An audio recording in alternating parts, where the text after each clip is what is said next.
Good morning, everyone. This is Mark Smith. My last video, we were at the cabinet job site. Today, we're back in the shop, and this is the last video in a series of what can industry do to get involved with a local school system. And of course, the alternate title is vision casting. And this is the last video of this series, and this is my favorite one right here. This is the one I think makes the biggest impact in a school. And so the first thing an member of industry can do is, once they've gotten into the school, and we've talked about that, is they can offer job opportunities.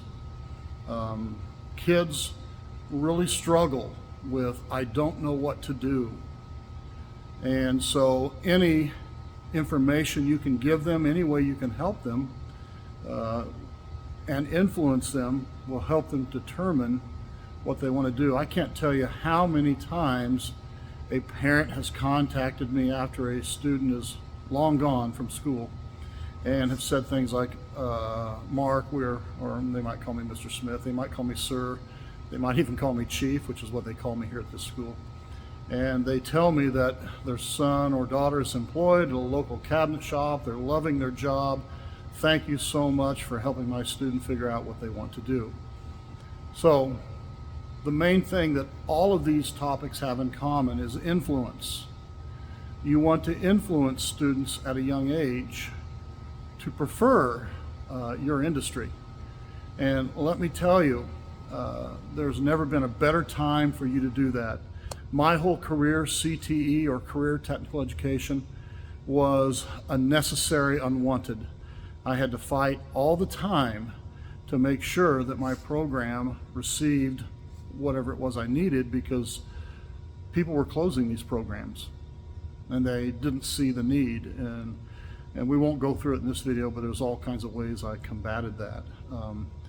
But giving students something that they enjoy doing, influencing them to experience that, to think about that, is a great opportunity. The wood industry is one of the few industries that has a foothold in the education system. Not every industry has a presence in the education system. And so we're very fortunate as members of the wood industry to have this opportunity. So you want to offer job opportunities, career opportunities. Another thing you can offer is internships. Now, I know internships present a unique set of problems because you're dealing with minors many times, not coal miners, but children that are under the age of 18. But there's all kinds of ways to navigate that circumstance. And if you're interested in knowing, I can tell you, there's things you can do that will keep you within the letter of the law. Another thing is to be a company that offers apprenticeships. Of course, Kelly Victor Burke spearheading the woodwork manufacturing specialist apprenticeship, which is brand new. Well, it's been new for 4 years. You can look into adopting that in your shop. An apprenticeship is very flexible. You can talk to me, you can talk to Kelly, we can tell you how to do that. But offering an apprenticeship is also a great way to attract the youth today.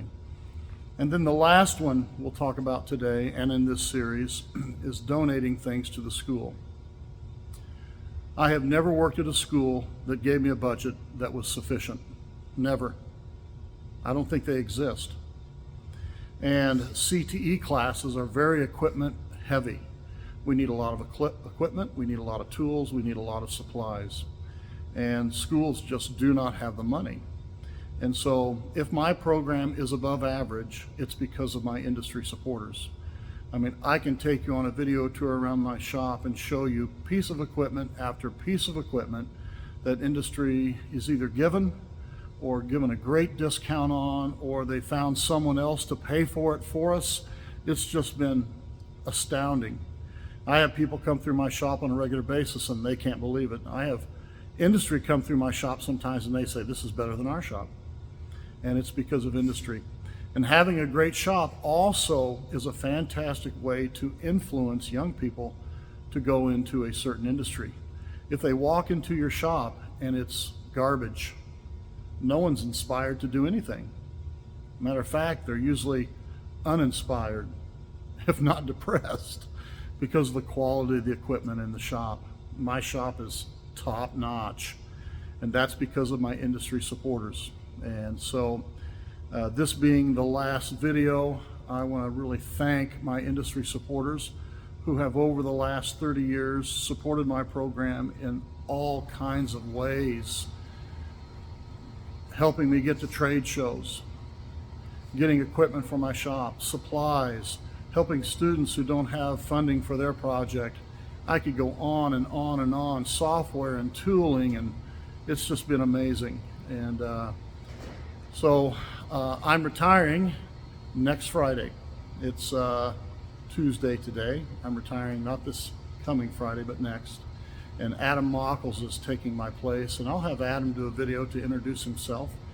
And hopefully he will continue the great things we have started here. Now, of course, he's not me, he's an individual. The program will change, but he'll continue offering a high level of excellence with the shop that we have. So thank you everyone who's helped us over the years. My students have been very appreciative, their parents are very appreciative, and of course my school and myself are very appreciative for everything industry has done for my program.